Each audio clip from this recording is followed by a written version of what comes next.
হযরত ঈসা আলাইহিস সালামকে খ্রিস্টানেরা তারা বলেছে ওয়াকালাতিন নাসারাল মাসীহ ইবনুল্লাহ, মসিহ হচ্ছে কার ছেলে? নাউযুবিল্লাহ, বলেন সবাই নাউযুবিল্লাহ।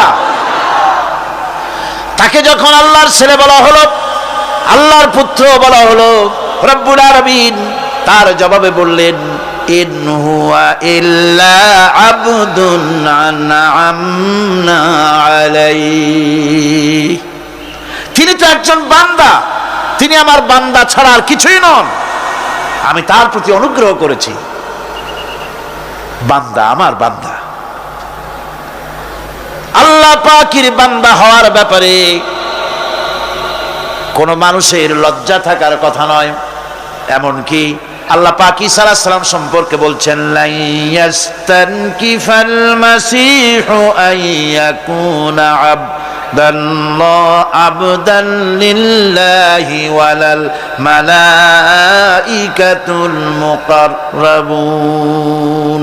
মসিহ আল্লাহর বান্দা, তাতে কখনো বিন্দু মাত্র লজ্জা তিনি পোষণ করেন নাই যে আমি আল্লাহর বান্দা, আল্লাহর গোলাম। এটা কথা হইল? এরকম লজ্জা তিনি পোষণ করেন। এমনকি তার নিকটবর্তী ফেরেশতা যারা, তারাও আল্লাহর বান্দা গোলাম হওয়ার জন্য তাদের ভিতরে কোনো লজ্জা নাই। যারা নাকি আল্লাহর গোলাম, এই ব্যাপারে যাদের মধ্যে লজ্জার সৃষ্টি হয়, আল্লাহর গোলাম এটা কেমন কথা, বান্দা হওয়াটা কেমন কথা। যারা গোলামীকে অস্বীকার করে তাদের সম্পর্কে আল্লাহ পাক বলছেন ওয়া মাইয়াস্তানকিফ আন ইবাদাতিহি ওয়া ইস্তাকবির ফাসায়াহশুরুহুম ইলাইহি জামিআ। কেউ যদি আল্লাহর বন্দেগী করার ব্যাপারে লজ্জা পোষণ করে, যদি লজ্জার কারণ মনে করে, অহংকার করে, গৌরব করে, তাহলে তারা পালাবে কোথায়, যাবে কোথায়? আমি কিয়ামতের দিন সবগুলিকে এক জায়গায় করে ফেলবো। আল্লাহ রাব্বুল আলামিন এই কোরআনে কারীমের ভিতরে সবকিছুকে ওপেন সিক্রেট করেছেন, কোনো গোপন কিছুই রাখেন নাই, সবগুলিকে খুলে খুলে বলে দিয়েছেন।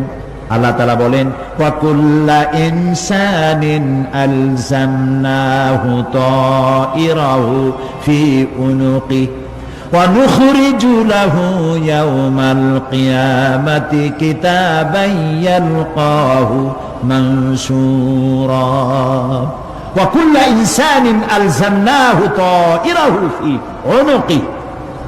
আমি প্রত্যেক মানুষকে, মানুষের কর্মকে তার গ্রীবা লগ্ন করে দিয়েছি। এই যে গলা, গলা, এই গলার কাছে একটা ঘুটলির মতো, একটা সিম কার্ডের মতো এইখানে আমি রেখে দিয়েছি। কোথায়? কোন গলায়? কে বলতেছেন এ কথা? এই ঘুটলির ভিতরে তুমি যা করতেছো সব লিপিবদ্ধ হচ্ছে। সুবহানাল্লাহ বলেন।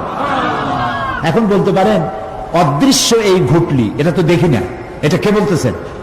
আমি কিন্তু দেখতে পাচ্ছি না। আপনারা দেখেন নাকি? কেউ দেখেন না। হাত দিয়ে ধরে দেখেন, পান নাকি? ধরাও যায় না, দেখাও যায় না। আল্লাহ বলছেন আছে, তাহলে বিশ্বাস করতে হবে। এর ভিতরে সব রেকর্ড হয়ে যাচ্ছে। আপনি বলবেন এতটুকুন ঘুটলির মধ্যে, তাবিজের মধ্যে আমার সারা জীবনের সব কথার সব কাজ ঢোকে কেমনে? কেমনে লেখা? তাহলে পাল্টা প্রশ্ন করি, আপনার মোবাইলের সিম কার্ডে এত ফোন নাম্বার, এত ইমেল, এত কি বলে, এত টেক্সট, এত কিছু, আপনার আরো কি জানি আছে, মেসেজ দেওয়াটা হাবিজাবি আছে না, অনেক কিছু কিছু সুদ্ধা, এগুলো কেমনে হয়? ছোট্ট একটা সিম কার্ডের মধ্যে কেমনে হয়? শত শত টেলিফোন নাম্বারের মধ্যে ঢুকে যায়। আমার একটা টেলিফোন দিয়ে মোবাইল দিল, কোথা থেকে দিল? লিসবন। কোথায়? কি আন্দাজে কষ্ট। লিসবন হচ্ছে পর্তুগালের রাজধানী। পর্তুগালের রাজধানী, সেখানে প্রোগ্রাম ছিল, ওরা আমাকে একটা মোবাইল দিল। এতে যে কত ফাংশন আল্লাহ ভালো জানে, আমি এখনো শিখতে পারিনি। এত ফাংশন, এতটুকু একটা মোবাইলের মধ্যে। কম্পিউটার, কম্পিউটারের ছোট্ট একটা মাইক্রোচিপস যন্ত্র, যে কম্পিউটার ব্যবহার করা এখন বাচ্চা ছেলেপেলেরাও জানে। এটা একটা পৃথিবীর বিস্ময়। এই কম্পিউটার, আপনি যান ব্যাংকে, কম্পিউটারের ছোট্ট সেই মাইক্রোচিপসের মধ্যে সারা চট্টগ্রামের সমস্ত মানুষের টাকা লেনদেন, ট্রানজাকশন, এর যা কিছু আপনি করেছেন সব কিছুর হিসাব এখানে রয়েছে, আছে না? তাহলে এতটুকু একটা মাইক্রোচিপসের মধ্যে এত সহস্র কোটি কোটি টাকার হিসাবপত্র লেনদেন, এই ছোট্ট জিনিসের মধ্যে ঢুকাবার মতো জ্ঞান মানুষের মাথায় দিছে কে? বলেন কে? সেই আল্লাহই তো গলায় ঝুলাই রাখছে। তাহলে এটা সম্ভব না? সম্ভব কি না? সম্ভব। এখন এই কথাগুলি বলে আল্লাহ মানুষের ক্ষতি করছেন না উপকার করছেন? উপকার করেছেন। এইটা যদি আমার বিশ্বাসে থাকে যে আমার গলার কাছে এরকম একটা সিম কার্ড আছে, একটা সিম আছে মোবাইলের মতো, এটা মনে করেন মোবাইলের একটা সিম গলায় ঝুলানো আছে, এটা সব উঠতেছে, যা বলেন তাই ওঠে, যা করেন তাই ওখানে লেখা হয়। সুবহানাল্লাহ। এই বিশ্বাস যদি আমার হয়, আমি ভালো মানুষ হয়ে যেতে পারবো। সুবহানাল্লাহ বলে আমি খারাপ কাজ করতেই পারবো না। এই জন্য আল্লাহ পরকালের এই কথাগুলি কোরআনে কারীমের মধ্যে এত বেশি করে বলেছেন। মানুষের চরিত্রবান হওয়ার জন্য আল্লাহর ভয়, পরকালে বিশ্বাস, এর থেকে বড় ওষুধ পৃথিবীতে আর নাই। সব লেখা হচ্ছে, মানুষ বিশ্বাস করে না, এ হলো মূল কথা। যতক্ষণ মাহফিলে থাকে কেমন লাগে? এই যে বসে আছেন ঘন্টার পর ঘন্টা, কেমন লাগে? কোন বেহেশতের মতো। বাড়ির কথা মনে আছে এখন? বউর কথা মনে ওঠে? ছেলে মেয়ের কথা মনে ওঠে? সুবহানাল্লাহ করতে ইচ্ছা করে না? মাজালিসুল ইলম হিয়া রাওদাতুম মিন রিয়াদিল জান্নাহ। এখানে ইলম আলোচনা করা হচ্ছে, কোরআন আলোচনা করা হচ্ছে। এটা তো রজবালি প্যারেড ময়দান নয়, এটা জান্নাতের টুকরা হয়ে গিয়েছে। বেহেশতের বাগানে বসে আছেন। বেহেশতে মানুষেরা দুনিয়ার কথা চিন্তা করবে না। দুনিয়া কি? এটা পায়খানা। এখানে আসছিল ওই পায়খানা করার জন্য, এটা পায়খানা। আর মানুষেরা পায়খানা সাজাবার কাজে ব্যস্ত আছে, আসল ঘর ভুলে গেছে। আসল ঘর কোনটা? প্রিয় ভাই, সব মানুষ বোঝে না, ভুলে যায়। সিগারেটের প্রত্যেকটা প্যাকেটে লেখা থাকে ইহা স্বাস্থ্যের জন্য ক্ষতিকর, তারপরেও কি টানা টানে দেখছেন? বিশ্বাস করেন, গা সওয়া হয়ে গেছে। এই আমলনামা তৈরি হচ্ছে, হঠাৎ করে কিয়ামতে বানায় দেওয়া হবে না। আপনার আমার বডির সাথে লাগানো ওই সিম কার্ডে সব লেখা হয়ে যাচ্ছে। কিয়ামতের দিন এগুলি হাতে দেওয়া হবে, আর আল্লাহ তাআলা বলবেন, ইকরা কিতাবাকা কাফা বিনাফসিকাল ইয়াউমা আলাইকা হাসিবা। ইকরা কিতাবাক, তাকে বলা হবে এবার তুমি পড়ো। কাফা বিনাফসিকাল ইয়াউমা আলাইকা হাসিবা, তোমার এই কিতাব পড়ো, আর তোমার এই হিসাব গ্রহণ করার জন্য কিতাবটা ভালো করে পড়ো। তোমার নিজের হিসাব নেওয়ার জন্য তুমি নিজেই যথেষ্ট। তুমি দোজখে যাবা না বেহেশতে যাবা, তুমি নিজেই সিদ্ধান্ত নাও কোথায় যাবা। তোমার নিজের কি করছিলা এখন তুমি দেখো। এই জন্য আমি বলি মাঝে মধ্যে আমরা এখন হিসাব করতে পারি এখানে বসে আমাদের কি হওয়া উচিত। ছোটবেলার কথা মনে আছে? নাই? মনে নাই? এই যে স্কুল থেকে পলাইছিলেন, তারপরে 2 দিন পর স্কুলে গিয়ে হাজির হয়েছেন। মাস্টার জিজ্ঞেস করলো গতকাল আসো নাই কেন? তখন বললেন মা বলেছেন আমার নাকি পেটে ব্যথা হয়েছিল। এইসব স্কুল ফাঁকি দেওয়া, মার খাওয়া, মানুষের বাড়ির লিচু খাইতে গিয়ে চুরি করিয়া কিল খাওয়া, এইসব ছোট ছোট কথা মনে পড়লে এখনো হাসি পায়। এসব কথা মনে আছে না? ছোট ছোট কথা, ছোট ছোট কথাগুলি যদি মনে থাকে তাহলে কোন হোটেলে, কোন বাগানে, কোথায় কোন পাপ করেছেন তা মনে নাই।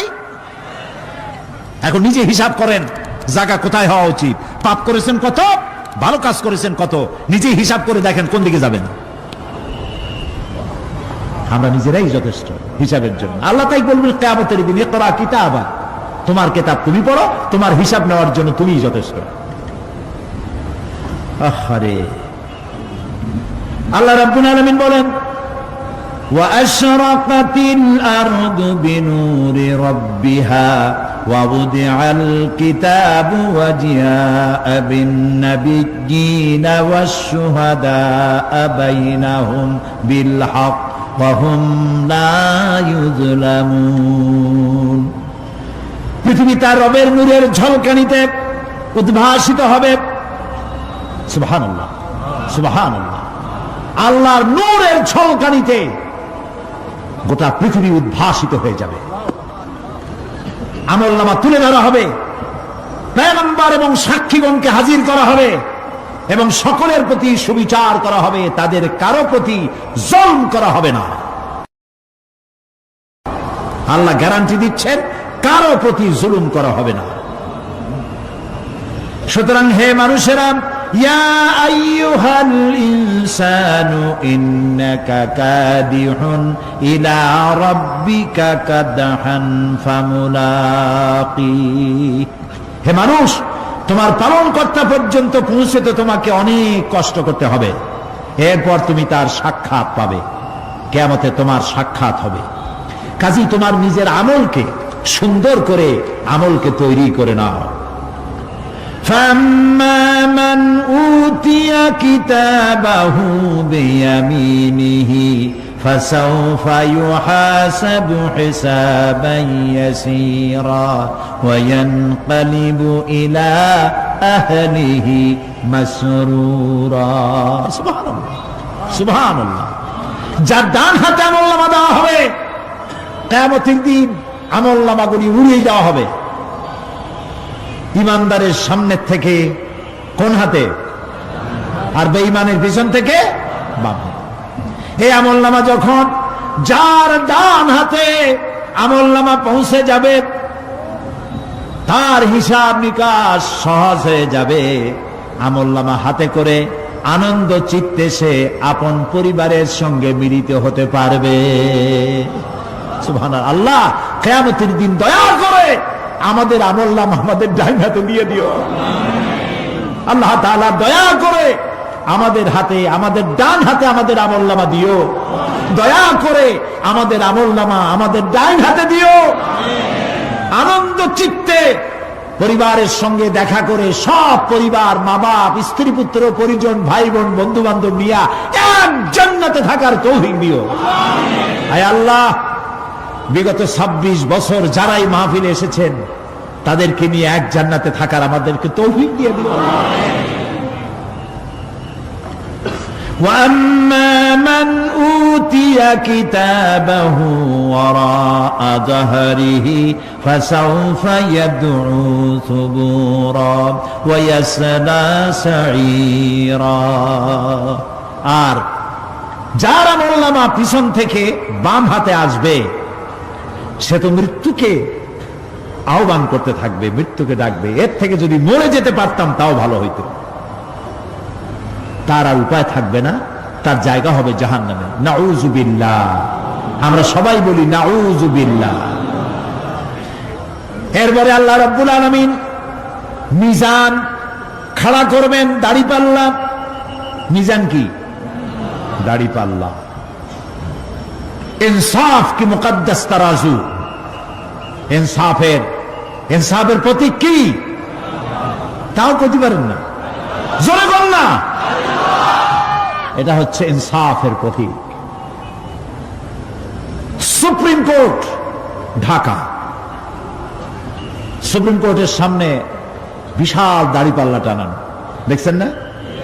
মানুষেরা তো বোঝে না, গ্রাম দিয়ে লোকেরা যায়, যাই এটা দেখে কয় যে ওরে বাবা, জামাত ইসলামের এত বড় অফিস। দাড়িপাল্লা তো জামাত ইসলামের না, এটা ইনসাফের প্রতীক। তারা ক্ষমতায় গেলে ইনসাফ করবে, এটা বুঝাবার জন্য এই প্রতীককে গ্রহণ করেছে। আল্লাহ যেন ইনসাফ করার তৌফিক দিয়ে দেয়। বলুন আমিন, জোরে বলেন আমিন। কিয়ামতের দিন এই দাড়িপাল্লা মিজান আল্লাহ তাআলা প্রতিষ্ঠিত করবেন, এবং এই মিজানে যার পূর্ণ পাল্লা ভারী হবে সে কৃতকার্য, আর যার পাল্লা হালকা হবে আহা সব শেষ। আল্লাহ রাব্বুল আলামিন বলেন, وَنَضَعُ الْمَوَازِينَ الْقِسْطَ لِيَوْمِ الْقِيَامَةِ فَلَا تُظْلَمُ نَفْسٌ شَيْئًا وَإِنْ كَانَ مِثْقَالَ حَبَّةٍ مِّنْ خَرْدَلٍ أَتَيْنَا بِهَا وَكَفَى بِنَا حَاسِبِينَ। আমি কিয়ামতের দিন ন্যায় বিচারের মানদণ্ড স্থাপন করব। তখন কারো প্রতি অবিচার করা হবে না। যদি কোনো আমল সরিষার দানা পরিমাণ হয় আমি তা হাজির করব। সুবহানাল্লাহ, সুবহানাল্লাহ। এবং হিসাব গ্রহণের জন্য আমি যথেষ্ট। এবং হিসাব মানুষেরা মনে করবে এত মানুষ, আদম আলাইহিস সালাম থেকে নিয়ে পর্যন্ত, এখান থেকে নিয়ে কিয়ামত পর্যন্ত সব মানুষেরই তো উঠবে সেমন হিসাব হবে নাকি? একজন একজন করে হিসাব হবে। আল্লাহ বলছেন আল্লাহ সারিউল হিসাব, দ্রুত হিসাব নিতে সক্ষম। আল্লাহ নিজের কানে নিজে শুনবেন, অন্যের মাধ্যমে নয়, নিজে শুনবেন। প্রত্যেক আর আসামির কাছ থেকে, লোকদের কাছ থেকে তার বক্তব্য শুনবেন, ভায়া মিডিয়া শুনবেন না, নিজেই শুনবেন। আল্লাহর কান আছে না, চোখ আছে না? লোকেরা এই যে বইপত্রে লেখে আল্লাহ হচ্ছেন নিরাকার, কত বড় বাজে কথা। আল্লাহ নিরাকার, আমরা এমন এক আল্লাহর ইবাদত করি, তিনি আমাদের কিছু শুনতে পান না, কান টান নাই, তিনি আমাদের কিছু দেখতে পান না। এরকম নাকি আল্লাহ তাআলা? আল্লাহ তাআলা কোরআন শরীফে বলেছেন আল্লাহর হাত, আল্লাহর পা, আল্লাহর চোখ, আল্লাহর মুখ। তবে এগুলি কি রকম? আল্লাহর হাত, পা, চোখ কেমন, আকারটা কেমন? এর একটাই জবাব। কয়টা জবাব? জোরে বলেন। একটাই জবাব, আল্লাহর যেমন হওয়া উচিত তেমন। সুবহানাল্লাহ বলেন, সুবহানাল্লাহ বলেন।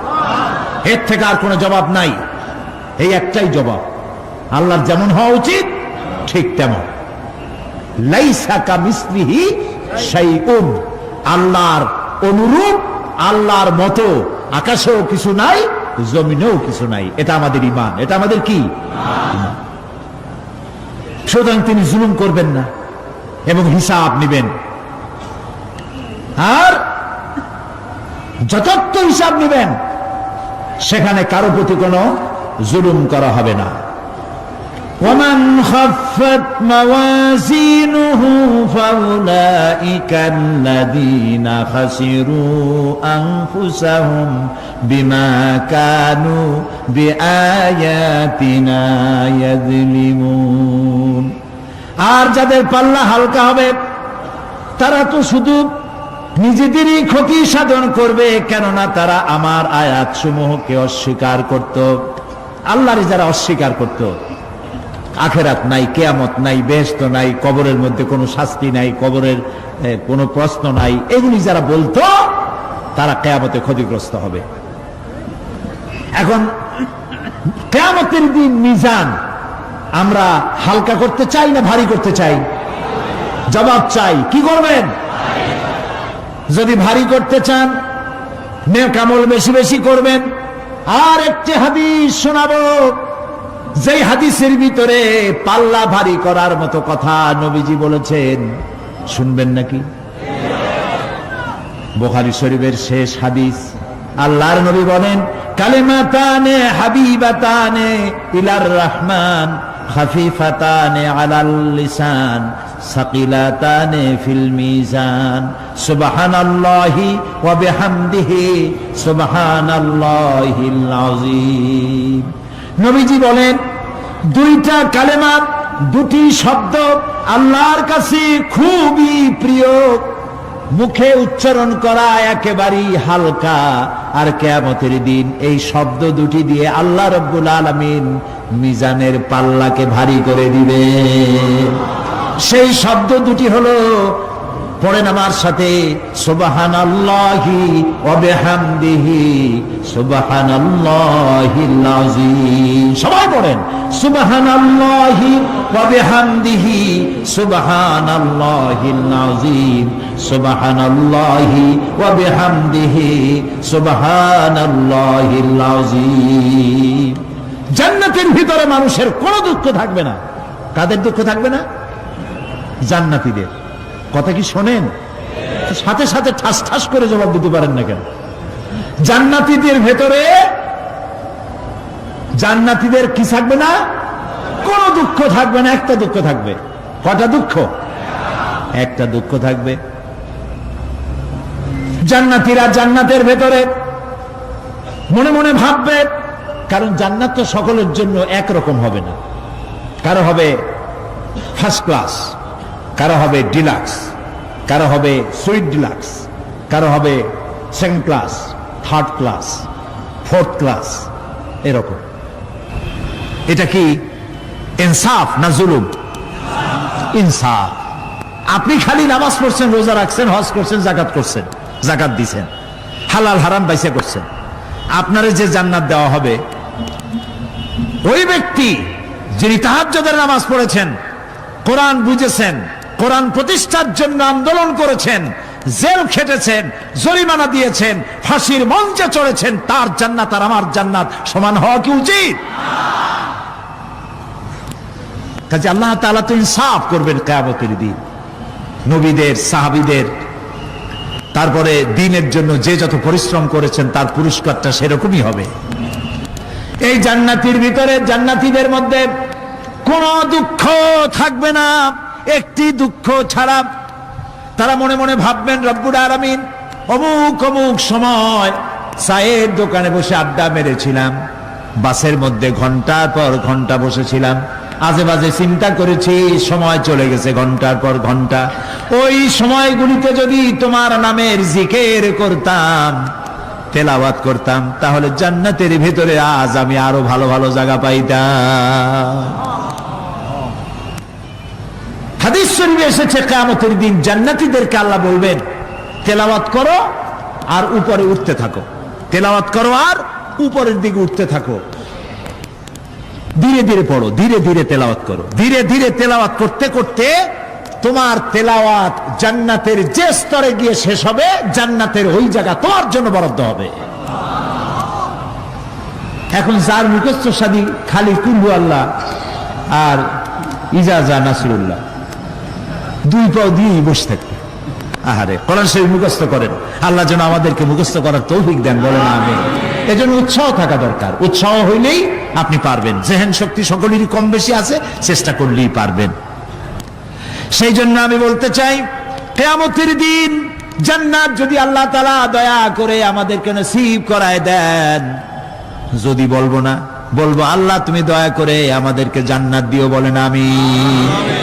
জান্নাতের ভিতরে এই দুঃখ যেন না আসে, সেই জন্য বাসে যখন চড়েন, গাড়িতে চড়েন, রিকশায় চড়েন, একা একা যাচ্ছেন, গুনগুন করে আল্লাহর জিকির করতে থাকেন, সুবহানাল্লাহি ওয়া বিহামদিহি সুবহানাল্লাহিল আযীম, সুবহানাল্লাহি ওয়া বিহামদিহি সুবহানাল্লাহিল আযীম, সুবহানাল্লাহি ওয়া বিহামদিহি সুবহানাল্লাহিল আযীম।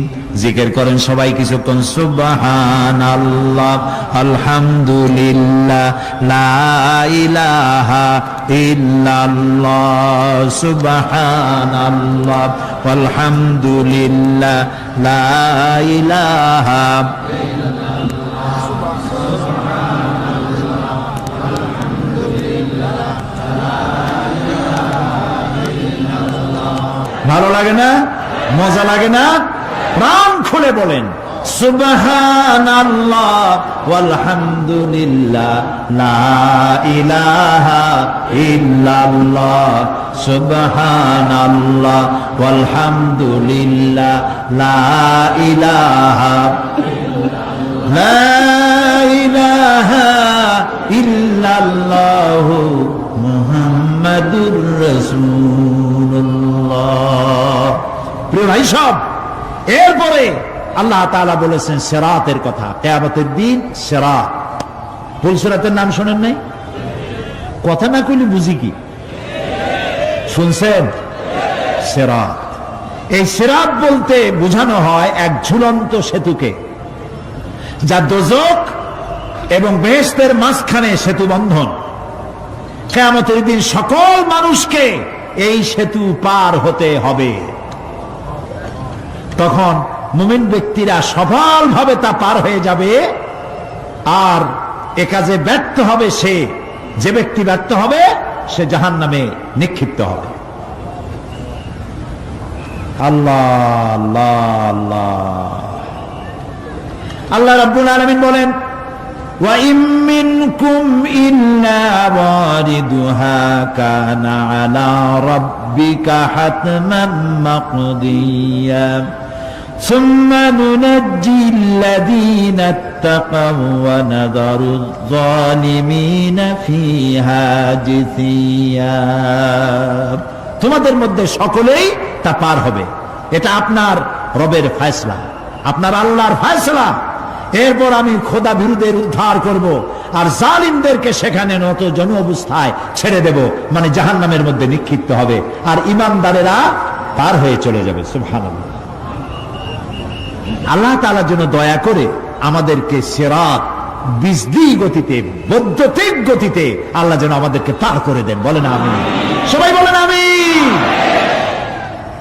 এরপরে শাফাত, শেষ দিবসের প্রতি বিশ্বাসী প্রত্যেক ব্যক্তি সুপারিশ বা শাফাতের বিষয়টা বিশ্বাস রাখতে হবে। দুটি শর্তের ভিত্তিতে শাফাত হবে। সুপারিশকারী সুপারিশের জন্য আল্লাহর অনুমতি লাগবে, আর শাফায়াতকৃত ব্যক্তির জন্য আল্লাহর সন্তুষ্টি প্রয়োজন। এই দুটি শর্ত। প্রথম শর্তের প্রতি ইঙ্গিত করে আল্লাহ তাআলা বলেছেন, যেটা আমরা আয়াতুল কুরসির মধ্যে পড়ি, মান যাল্লাযী ইয়াশফাউ ইনদাহু ইল্লা বিইজনিহি। এমন কে আছে যে অনুমতি ব্যতীত আল্লাহর কাছে সুপারিশ করতে পারে? আছে কেউ? কেউ নেই। একথা মনেই করবেন না যে কোন পীর সাহেবের কাছে মুরিদ হইছেন। আমি এরকম পীরের খবরও জানি। আমি পীর বললি আপনারা মনে করবেন না যে আমি পীর বিরোধী লোক, এটা মনে করবেন না। কিন্তু ভালো ভালো পীর আছে যারা ব্যবসা করে পীরগিরি করিয়া, শুধু ব্যবসায়ী করে না, ওয়ায়াসুদ্দুনা আন সাবিলিল্লাহ। সূরা তাওবা, ইন্না কাসীরাম মিনাল আহবারি ওয়ার রুহবান লায়াকুলুনা আমওয়ালান নাস বিল বাতিল ওয়ায়াসুদ্দুনা আন সাবিলিল্লাহ। আহলে কিতাবদের মধ্যে এই ধরনের অনেক পীর দরবেশ আছে। কে বলতেছেন? আল্লাহ। আল্লাহ বলতেছেন আছে। তারা কি করে?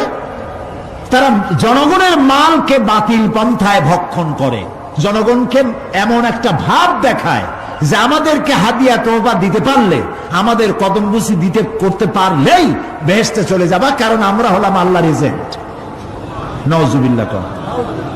পাও দুইখান আগেই বাইর করে রাখে যাতে লোকেরা কিছু একটা করতে পারে। হায় হায়, এদূর জনগণের মাল খাইয়া যদি পেটে তেল মাইখা, নাবিতে তেল মাইখা ডেকে যদি থাকতো চুপ করে, তাও ভালো হইতো। আল্লাহ কয় যে এই পর্যন্ত থাকে না, ওয়ায়াসুদ্দুনা আন সাবিলিল্লাহ, আল্লাহর দ্বীন প্রতিষ্ঠার পথে তারা বাধা দেয়। ওর আকীদা খারাপ, ওর এই খারাপ, ওর তাই খারাপ, ওইখানে যাইও না। আল্লাহরে পাইতে হইলে আমার বাড়ি আসো, আমার কাছে মুরিদ হও। আমি ছাড়া ইসলাম কোন জায়গায় নাই। নাউজুবিল্লাহ। সব খারাপ। মানে ইসলাম যেন একটা মনোবল বিজনেস। এটি হচ্ছে একটা ঘিয়ের দোকানের মতো। আমার দোকানেই কেবল ঘাটি ঘি পাওয়া যায়, আর খাঁটি ঘি কোনো জায়গায় পাওয়া যায় না। এই ধরনের শয়তানি কথা বলার কোনো সুযোগ ইসলামে নাই। সুতরাং আপনারা একথা মনেই করবেন না যে কোন পীর সাহেব আপনাকে সুপারিশ করতে পারবেন, এই বিশ্বাস বদ্ধমূল যেন না থাকে। ওটি শর্তাধীন, হইতেও পারে নাও হইতে পারে। এমনও তো হতে পারে আপনার পীরে কে সুপারিশ করে তাই কিয়ামতের দিন তিনি হয়রান হয়ে যাবেন। এমনও হতে পারে না? পারে না? পারে কিনা? সেই জন্য এটা ভরসাই করবেন না। কেউ কেউ আবার দুই পীরের কাছে মুরিদ হয়। ধারণা এই দুইজনের কাছে মুরিদ হয়েছি, দুইজনে দুই হাত ধরিয়া কিয়ামতে এরকম করে মেরে দিবে, আমি জান্নাতের বারান্দায় গিয়ে বসবো। জান্নাত তোমার মামু বাড়ির বারান্দা। এত সহজ, এত সহজ। নবীরা কানতে কানতে হয়রান হয়ে গিয়েছে।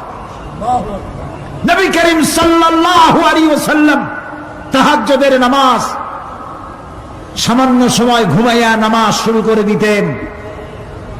সূরা বাকারা শেষ, আলে ইমরান শেষ, সূরা নিসা শেষ, মায়েদা শেষ, আরাফ শেষ। সাহাবায়ে কেরাম মনে করতেন রাসূল বুঝি এই নামাজের রুকুতে আর যাবেন না, ফজর হয়ে যাবে এক রাকাতেই।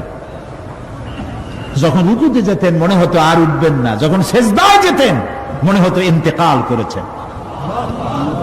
হযরত আয়েশা বলেছেন, আমাদের মা জগৎ জননী হযরত আয়েশা রাদিয়াল্লাহু তাআলা আনহা বলেছেন, রাসূলুল্লাহ সেজদায় পড়ে যেভাবে কাঁদতেন, চুলার উপরে হাড়ি তুলে দিলে ভাত রান্না করার সময় যেমন একটা আওয়াজ হয় ভাতের হাড়িতে, শোনেন নাই আওয়াজ? রাসূলুল্লাহর কলিজার ভেতর থেকে কান্নার গুমরে আওয়াজ এভাবে উত্থিত হতো। সকাল বেলায় জুতা পায়ে পড়তে পারতেন না, পা মোবারক ফুলে বড় হয়ে যেত। বেহেশত এত সহজ? প্রিয় ভাই সব,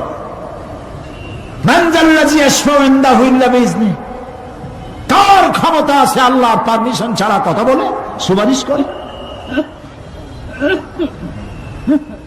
আল্লাহ রাব্বুল আলামিন সুপারিশ করার জন্য যাকে পারমিশন দিবেন আর যার জন্য দিবেন মাত্র সেই ব্যক্তি শুধু তার জন্যই সুপারিশ করতে পারবে, নিজের ইচ্ছা মতো কারোর জন্য সুপারিশ করতে পারবে না।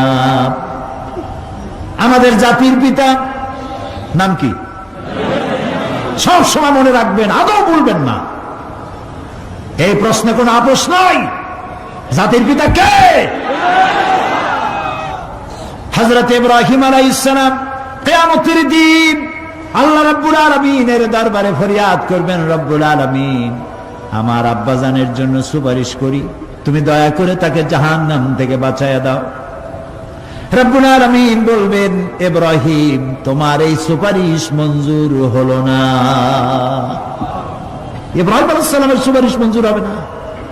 আল্লাহ তাআলা বলবেন, ইব্রাহিম আজর তোমার পিতা হতে পারে, কিন্তু আমার খলিলকে আগুনে ফেলার ষড়যন্ত্রে লিপ্ত ছিল, আমি তারে ক্ষমা করব না। নবী করিম সাল্লাল্লাহু আলাইহি ওয়াসাল্লামকে প্রশ্ন করা হয়েছে, রাসূল আপনার মা বাপের অবস্থা কি হবে? রাসূলুল্লাহ বলেছেন, কিয়ামতের দিন আমি আমার মা বাপের কোনো উপকারে আসব না। রাসূলুল্লাহ কাঁদতেছিলেন, সাহাবায়ে কেরাম কাঁদতেছিলেন। বিষয়টা এত সহজ নয়। দ্বিতীয় শর্ত হলো ওয়ালা ইয়াশফাউনা ইল্লা লিমান ইরতাদা ওয়া হুম মিন খাশিয়াতিহি মুশফিকুন। আল্লাহ তাআলা যার প্রতি সন্তুষ্ট তারা কেবল তার জন্যই সুপারিশ করতে পারবে। বস্তুত সেদিন তারা আল্লাহর ভয় সকলেই ভীত সন্ত্রস্ত থাকবে। কি এর সুপারিশ? ভয়ের চোটে থাকবে অস্থির। সব পেগম্বর নফসি নফসি বলে চিল্লাবে, বলবে আল্লাহ আমারে বাঁচাও, আমারে বাঁচাও। মুসা আলাইহিস সালাম, নূহ আলাইহিস সালাম, ইব্রাহিম আলাইহিস সালাম, ইয়াকুব আলাইহিস সালাম, সব নবীরা কাঁদবেন, বললে আল্লাহ আমারে বাঁচাও, আমারে বাঁচাও। সেই দিন মাত্র এক ব্যক্তি উম্মতের জন্য কাঁদবেন, সুপারিশ করতে পারবেন, উম্মতের জন্য কাঁদবেন, তার নাম বিশ্বনবী মুহাম্মাদুর রাসূলুল্লাহ সাল্লাল্লাহু আলাইহি ওয়াসাল্লাম। এই জন্য নবী কিয়ামতের দিন তিনি যেন আমাদের সুপারিশ করেন, এই জন্য আল্লাহর দরবারে আমাদের দোয়া করতে হবে, আল্লাহ তাআলা নবীর সুপারিশ আমাদের জন্য তুমি নসিব করে দাও। হ্যাঁ আল্লাহ তাআলা কিয়ামতের দিন তোমার নবী আমাদেরকে যেন উম্মত বলে পরিচয় দেয়। এই জন্য কারোর উপর ভরসা টরসা করবেন না, নিজের আমলটা ভালো করে গঠন করেন। আল্লাহ তাআলা কোরআন শরীফে বলেছেন, ইয়া আইয়ুহাল্লাযীনা আমানু আবতাগু ইলাইহিল ওয়াসিলা, হে বিশ্বাসীরা তোমরা ওসিলা তালাশ করো। এইটার একটা ভুল অর্থ করেছে লোকেরা, তারা বলেছে ওসিলা তালাশ করো মানে পীর ধরো। আবার বলে কি, যার পীর নাই তার পীর শয়তান। নাউযু বিল্লাহ। তাহলে ইমাম আবু হানিফা রাহমাতুল্লাহ আলাইহির পীর কে? ইমাম শাফির পীর কে? সাহাবায়ে কেরামদের পীর কে? কাজে এই সমস্ত বেয়াদবি কথা আদৌ বলা উচিত নয়, এগুলি বেয়াদবিপূর্ণ কথা।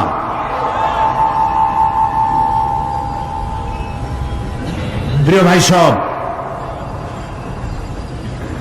আল্লাহ রাব্বুল আলামিনের উপরে ভরসা করে নিজের আমলকে ভালো করতে হবে। অবতাগু ইলাইহিল ওয়াসিলা, আয় আমলে সালেহ।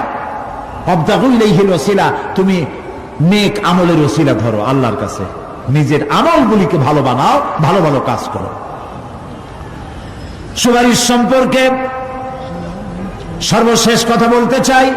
আল্লাহ রাব্বুল আলামিন বলেন, কুল লিল্লাহিস শাফাআতু জামিআ লাহু মুলকুস সামাওয়াতি ওয়াল আরদি সুম্মা ইলাইহি তুরজাউন।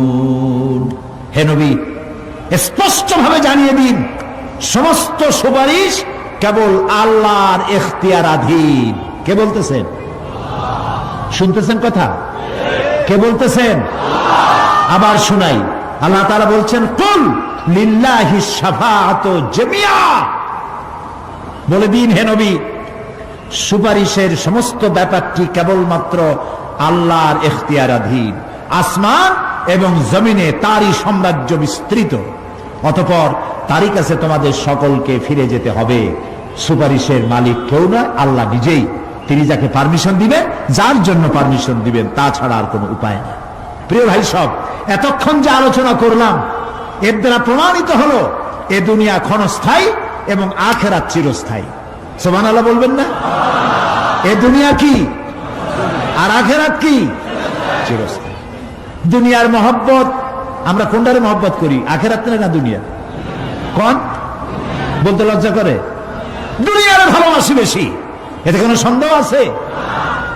নবীজি বলেছেন, লাউ কানা লিইবনি আদামা ওয়াদিন মিন যাহাবিন লাহাব্বা ইয়াকুনা লাহু সানিন, যদি একটা আদম সন্তানকে যদি একটা মাঠ ভরে সোনা দেওয়া হয়, সে ব্যক্তি বলবে, আল্লাহ আমারে যদি আরো একটা মাঠ ভরে সোনা দিতে ভালো হইতো। নবীজি বলেন, আদম সন্তানের পেট কবরের মাটি ছাড়া কোনো কিছু দিয়া ভরবে না। এই দুনিয়ার পিছনে দৌড়ায় কোনো লাভ নাই। এক শায়ের বলেছেন, না গুল আপনা না খার আপনা না জানেম বাগে বা আপনা, না গুল আপনা না খার আপনা না জানেম বাগে বা আপনা, आह किस गुलशान में बनाया हमने आशिया अपना। না গুল আপনা না খার আপনা, এ ফুলও আমার নয়, ও কাঁটাও আমার নয়। না জানেন বাগে বা আপনা, না আমার এই ফুলের বাগানটা আমার, ফুলের বাগানও আমার না, ফুলও আমার না, এমনকি ফুলের কাঁটাটাও আমার না। আহ কিস গুলশান মে বানায়া হামনে আশিয়া আপনা, আহারে কি ফুল বাগানে আমার বাড়ি বানাইলাম, এর তো কিছুই আমার না, সবই তো পর। মরে দেখেন কেউ আপনার আপন নয়। ছেলে পেলেগুলি, ছোট্ট ছোট্ট বাচ্চা যাদের কোলে না নিলে আপনি শান্তি পান না, ওই বাচ্চাও বলবে, মা আব্বার কাছে আমারে নিও না, আমার ভয় করে। রাত্রে যদি মরেন, একা একই স্ত্রীও আপনার মৃত্যু লাশ নিয়ে আপনার কাছে থাকতে পারবে না। কি নিষ্ঠুর এই পৃথিবী! এই পৃথিবীকে আমরা ভালোবাসছি, মহব্বত করতেছি, এই পৃথিবীর জন্য সব করি, চুরি ডাকাতি জেনা ব্যভিচার মিথ্যা কথা, ক্ষমতায় যাওয়ার জন্য পাগল। ভাঙ্গো মারো, চুরি করো, ডাকাতি করো, শয়তানি বদমাশি সমানে করছে মানুষ। এই পৃথিবী এক পরস্ত্রী, পরমা সুন্দরী নারী, পরের যতই সুন্দরী স্ত্রী হোক তার দিকে তাকায় থাকে কোনো লাভ আছে? তাও কইতে পারলেন না। কোন লাভ আছে? এ লাভ কি? অত বিয়ে হয়ে গেছে। অবিবাহিত হইতো তাহলে প্রস্তাব দিয়ে দেখতেন আপনার কপালে আছে কি নাই। বিয়ে হয়ে গেছে। এই পৃথিবী এক পরমা সুন্দরী পরের স্ত্রী, এটার প্রতি ভালোবাসা করে কোনো লাভ নাই। এটারে কেউ খাইতে পারে না, ও সবাই রে খায়। ঠিক তো কইছেন, হয়তো বোঝেন নাই। এই পৃথিবীর 1 ইঞ্চি মাটির জন্য দেখেন না শহরে কি করে, বাড়ির পাশে বাড়ি উঠাইছে, 1 ইঞ্চি জমি ছাড়বে না। হায় হায়! আর একজনের রাস্তা পাক আর না পাক, জমিন ছাড়বো না। অন্যের জমিন দখল করায় কি মজা পায়! হায় হায়! অন্যের জমিন নেওয়ার জন্য পাগল হয়ে যায় মানুষ। দুনিয়াকে ভালোবাসে, 1 কাঠা জমির জন্য, 1 আঙ্গুল জমিনের জন্য মামলা মোকদ্দমা, জজ কোর্ট, হাইকোর্ট, সুপ্রিম কোর্ট, তারপরেও ছাড়ে না। ঠিক না? এই জমিনটা এত ভালোবাসলেন, এত মামলা মোকদ্দমা করলেন, এই জমিনের 1 ইঞ্চিও খেতে পারবেন না, বরং মরিয়া দেখেন জমিন হা করে আপনাকে গিলে ফেলে দেবে। আপনার হাড্ডি গুড্ডি গুস্ত সুদ্ধা মিশে যাবে এই মাটিতে। পৃথিবীকে ভালোবাসে কোনো লাভ নাই। স্ত্রী পুত্র পরিজন যার যতটুকু পাওনা দিবেন, ভালোবাসবেন, কিন্তু মূল ভালোবাসা কলিজাটা ভরা থাকবে আল্লাহর জন্য। কার জন্য? স্ত্রীর ভালোবাসা স্ত্রীকে দিবেন, মায়ের শ্রদ্ধা, বাপের শ্রদ্ধা, সন্তানের ভালোবাসা আলাদাভাবে দিবেন। আর সব থেকে যিনি ভালোবাসা পাওয়ার দাবিদার, তার জন্য রাতের বেলায় জাগুন, সিজদা দিয়ে কাঁদতে থাকুন। এই চোখ দুটা কে দিছে? এই জিহ্বা কে দিছে? এই কান কে দিয়েছেন? এই সুন্দর শরীর কে দিয়েছেন? বলার তৌফিক, শোনার তৌফিক কে দিয়েছেন? এই হক আদায় করতে গভীর রাত্রে জাগতে হবে, পাইকারি দরে ঘুমায়েন না, একটু জাগুন, শেষ রাত্রে উঠুন, শেষ রাত্রে জেগে প্রেম করুন আল্লাহর সাথে। প্রেম কি ঢোল পিটাই করা যায়? ইনকিলাব, সংগ্রাম, এইসব পত্রিকায় বিশাল হেডিং দিয়ে কেউ প্রেম করে? বিজ্ঞাপন দিয়ে, টেলিভিশনে বিজ্ঞাপন দিয়ে প্রেম করে। প্রেম করে কিভাবে? গোপনে, আর মিলিত হয় নির্জনে। সবচাইতে বড় প্রেমিক হবে নিজে হতে হবে, আর আল্লাহকে সব থেকে বেশি ভালোবাসা দিতে হবে। সেজন্য আল্লাহ রাব্বুল আলামিন বলেছেন প্রেম করার জন্য কিছুটা নির্জনতা প্রয়োজন। এজন্য দিনের আলোতে ওয়াজআলনান নাহারা মাআশা, দিন বানাইছি রুজি রোজগার করার জন্য। ওয়াজআলনাল লাইলা লিবাসা, আর রাত বানাইছি শান্তির বাহন হিসাবে, আচ্ছাদন। সূর্যের আলোর ঝলকানি চলে গেছে, আলোর তীব্রতা আর নাই।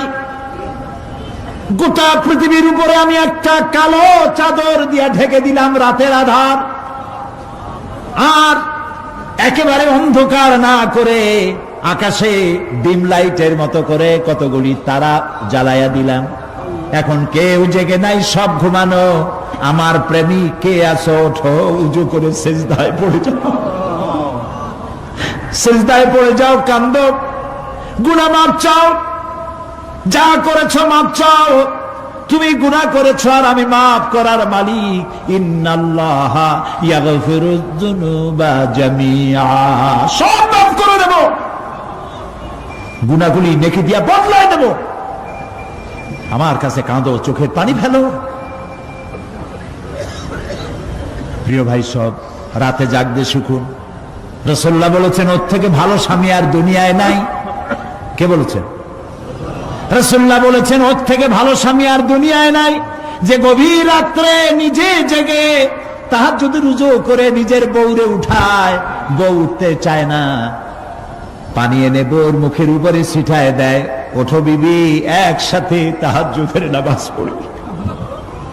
রাসূলুল্লাহ বলেছেন ওর থেকে ভালো বউ পৃথিবীতে আর নাই, যে বউ রাতের বেলায় ঘুমের থেকে জেগে তাহাজ্জুদের উযু করে, স্বামীরে উঠাইতে চেষ্টা করে, ওঠে না, উযুর পানি স্বামীর চেহারায় ছিটায় দেয় আর বলে স্বামী ওঠো, একসাথে তাহাজ্জুদের নামাজ পড়ি। এই পৃথিবীতে আমাদের ভালোবাসা যেন শেষ না হয়, এক জান্নাতে যেন থাকতে পারে। কাঁদো, ওঠো, গভীর রাত্রে তাহাজ্জুদের নামাজ পড়ে মাথাটা নিচু করে গুনগুন করে গাইতে থাকে, নিয়া আল্লাহু পড়ে, নিয়া আল্লাহু ইয়া রহমানু ইয়া রহিমু ইয়া হাইয়ু ইয়া কাইয়ুম। প্রাণ দিয়া বলেন ইয়া আল্লাহু ইয়া রহমানু ইয়া রহিমু ইয়া হাইয়ু ইয়া কাইয়ুম।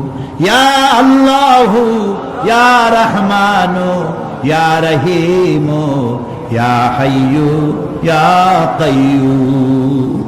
তাহাজ্জুদের নামাজ পড়ে এভাবে আল্লাহরে ডাকে দেখেন, চোখ দিয়া পানির বন্যা নেমে আসে যদি ঈমান একটুও থাকে। এই কান্না, নবীজি বলেছেন জাহান্নামের ভয়তে আমার সাথে না ভরমানি করেছে। এই শরমে পড়ে বান্দা যখন চোখ দিয়া পানি ছেড়ে দেয়, ওই চোখের পানি নাকের অর্ধেক আসতে না আসতে আমি আমার বান্দারে মাফ করে দেই।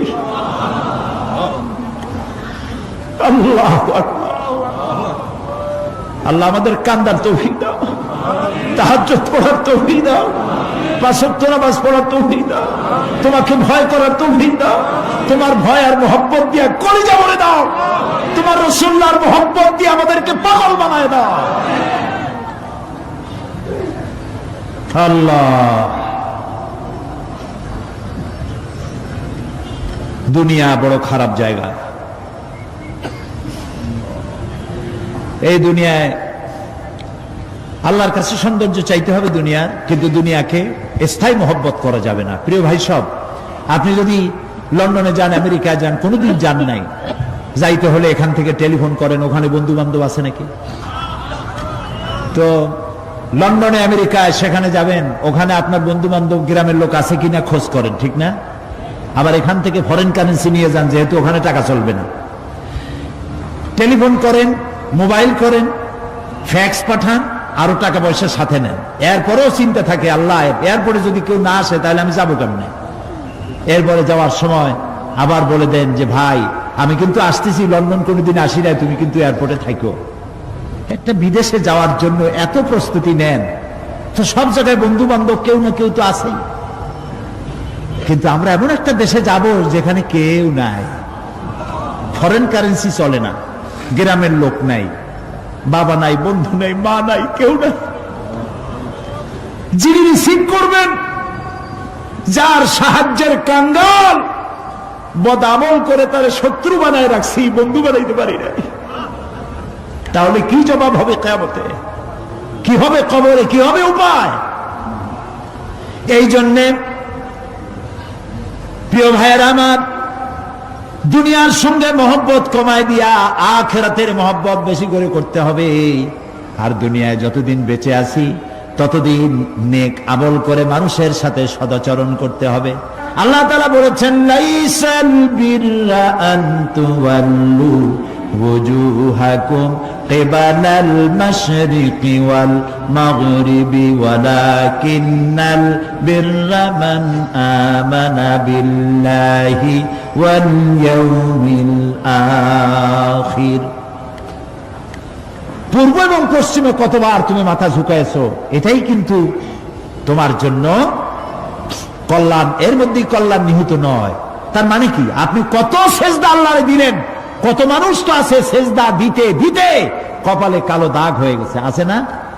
কিন্তু মিথ্যা ছাড়ে না, ঘুষ ছাড়ে নাই, সুদ ছাড়ে নাই, মানুষের হক নষ্ট করছে, গভর্নমেন্টের হক নষ্ট করে, জনগণের হক নষ্ট করে, আছে না এমন? তাহলে কপালে দাগ পড়ায় লাভটা হইল কি? এই জন্যই আল্লাহ বলছেন, কপালটা, চেহারাটা কোন দিকে ঘুরাইলা, পূব দিকে না পশ্চিম দিকে, এটার উপরে কল্যাণ নিহিত নয়। প্রকৃত কল্যাণ, প্রকৃত ঈমান, প্রকৃত নেকি কাজ হচ্ছে আল্লাহরে বিশ্বাস করে জীবন পরিচালনা এবং পরকালকে বিশ্বাস করা। আল্লাহ যেন সেই বিশ্বাসে আমাদেরকে ধনী বানায় দেন, আমরা বলি আমিন। আজ এ পর্যন্তই, আগামীকাল আরো কথা বলবো। এ কথাগুলি আল্লাহর, এ কথাগুলি কার? আল্লাহ যেন আমাদেরকে আমল করার তৌফিক দেন। পয়গম্বরের ছেলে পর্যন্ত বিগড়ে গেছে। নূহ আলাইহিস সালাম আল্লাহর পয়গম্বর, ছেলে কাফের। লূত আলাইহিস সালাম আল্লাহর পয়গম্বর, স্ত্রী কাফের। আছে না? হেদায়েতের মালিক কে? দেখেন, ফেরাউন কাফের, স্ত্রী আসিয়া মুমিনা। সুবহানাল্লাহ বিহামদি। চিন্তা করা যায় হেদায়েত কত বড় নিয়ামত। ফেরাউন তাকে চাপ দিয়েছে, মানসিক ভাবে বলেছে আমার উপর ঈমান আনো, মূসা আলাইহিস সালামের উপর ঈমান ছেড়ে দাও, তাকে বাদ দাও, মূসা আলাইহিস সালামের আল্লাহর উপর বিশ্বাস প্রত্যাহার করো। আসিয়া বলছি তোমার উপর ঈমান আনবো, তুমি যে কেমন খোদা, আমার চাইতে ভালো তো কেউ জানে না, আমি তোমারে খোদা বলে মানি না। ফেরাউন বলল, লোক লস্করকে ডেকে বলল, এরে নিয়ে যাও, এদেরকে তক্তার মধ্যে লোহাগুলি ফুটায় দিয়া সেই লোহার উপরে ভুট করে শোয়ায় দাও, আর চতুর্দিক থেকে মারতে থাকো, পিটাইতে থাকো, লোহাগুলি শরীরে ফুটতে থাকুক, তার চিল্লানির আওয়াজ যেন আমি সিংহাসনে বসে শুনতে পাই। আল্লাহর এই বান্দিকে তক্তার উপরে হাজার লোহা পিটাইয়া তক্তা উল্টায় দিয়েছে। লোহাগুলি কি হয়েছে? খাড়া হয়ে গেছে, ওর উপরে ভুট করে শোয়াইয়া পিটানো শুরু হয়েছে। হযরতে আসিয়া প্রাণ ভিক্ষা চাইলেন না। কোরআনে কারীমে রব্বুল আলামিন বলেন, হযরতে আসিয়া কাঁদতে লাগলেন আর বলতে লাগলেন, রব্বুল আলামিন, আমি জালিমের জুলমের মধ্যে পড়েছি, আয় আল্লাহ তাআলা এই জুলুম থেকে ফেরাউন এবং তার সাথী সঙ্গীদের জুলুম থেকে আমারে বাঁচাও, আর তোমার কাছে জান্নাতের ভিতরে আমার জন্য একটা ঘর বানাইয়া দিও, আমাকে ঈমানের মউত দিও। রব্বুল আলামিন ফেরেশতাদেরকে অর্ডার করলেন, আমার ফেরেশতারা আসমানের দরওয়াজাগুলি খুলে দাও, আমার আসিয়া যেন আমার জান্নাত দেখে তার রূহ যেন জান্নাতের দিকে পরওয়াজ করতে পারে। হেদায়েত আল্লাহ যারে দেন, আগুনের উপরে দাঁড়িয়ে সে আগুনের অগ্নি পরীক্ষা দিয়ে হেদায়েতের উপরে টিকে থাকে, আর কপালে যার নাই হেদায়েত থেকে বিগড়ে যায়। এই জন্য আল্লাহর কাছে দোয়া করতে হবে, রব্বানা লা তুজিগ কুলুবানা বাদা ইয হাদাইতানা ওয়া হাব লানা মিন লাদুনকা রাহমাতান ইন্নাকা আনতাল ওয়াহ্হাব। কে জিজ্ঞেস করবেন? কে জিজ্ঞেস করবেন? বান্দাকে আল্লাহ, আল্লাহ নিজে বান্দাকে জিজ্ঞেস করবেন। বান্দার ভয় কলিজা গলার কাছে চলে আসবে, আবার মৃত্যুর মতো ভয় সৃষ্টি হয়ে যাবে, কাঁদতে কাঁদতে অস্থির হয়ে যাবে, বলবে, আল্লাহ আমি তো করে ফেলেছি, আমি তোমার কাছে মাপ চাই, আমাকে ক্ষমা করে দাও। বান্দার এই হয়রানি আর পেরেশানি দেখে আল্লাহ রাব্বুল আলামিন বলবেন, বান্দা যাও, চলে যাও, আমার জান্নাতে চলে যাও, আমি তোমার মাফ করে দিলাম।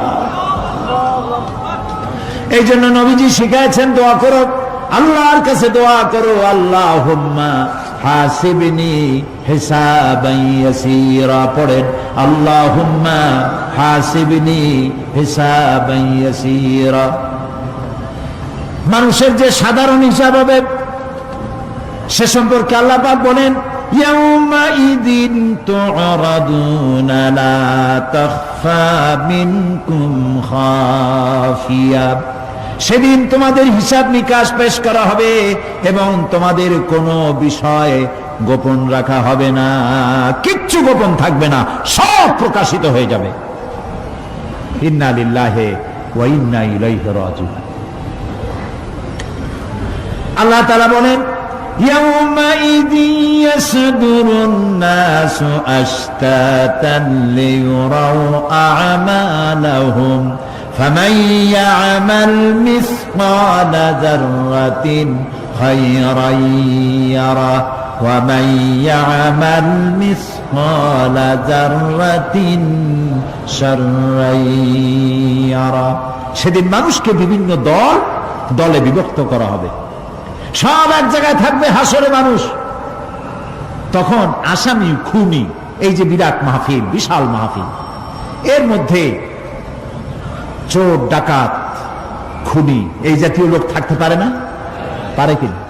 তারা কিন্তু এখন নিরাপদ, যেহেতু পুলিশও দেখতেছে না আর র্যাবেও দেখতেছে না, খুব নিরাপদ।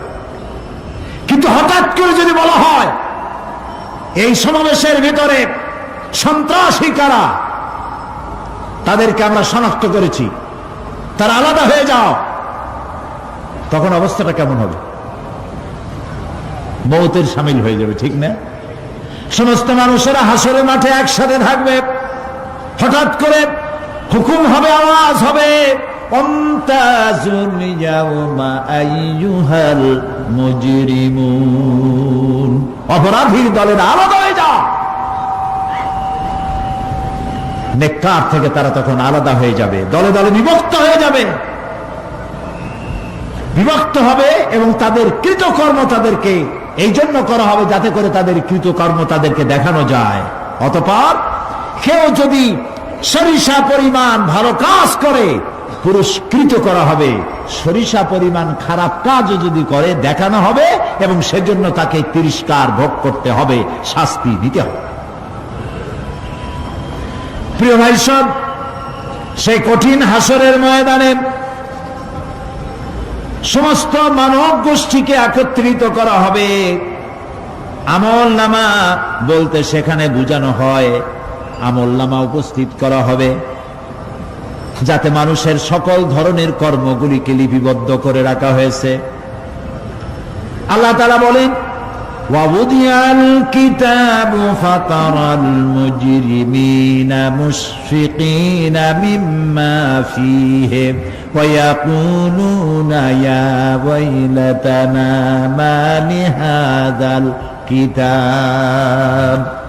আর আমলনামা সামনে রাখা হবে, তাতে যা লেখা আছে তার কারণে আপনি অপরাধীদেরকে ভীত এবং সন্ত্রস্ত দেখতে পাবেন। আল্লাহ তাআলা বলছেন আমলনামা হাতে এসে যাবে এবং এই হাতে আমলনামা পাওয়ার পর তারা বলবে, মালি হাযাল কিতাব লা ইউগাদিরু সাগীরাতান ওয়ালা কাবীরাতান ইল্লা আহসাহা। এটা কি আশ্চর্য কিতাব! বড় বড় পাপ যা করেছি তাও লেখা হয়েছে, ছোট ছোট পাপ যা করেছি তাও লেখা হয়েছে। ওয়াজাদু মা আমিলু হাদিরান ওয়ালা ইয়াযলিমু রাব্বুকা আহাদা। যা যা তুমি আমল করেছিলে সমস্ত কৃতকর্ম কাগজে পত্রে লেখা আছে। তোমার রব কারো প্রতি জুলুম করবেন না। আমাল্লাহু বিযাল্লামিন লিল আবিদ। আল্লাহ তাআলা বান্দার উপরে কখনো জুলুম করেন না। এগুলি সব উপস্থিত হয়ে যাবে, বিশ্বাস করেন? এইখানে মাত্র কয়েকজন লোক কলুজি, এটা তো ইমানের প্রশ্ন। এসব কথা যা বলা হলো বিশ্বাস করেন? আল্লাহ যেন এই বিশ্বাস আমাদের কলিজার মধ্যে গেড়ে দেন, বলেন আমিন।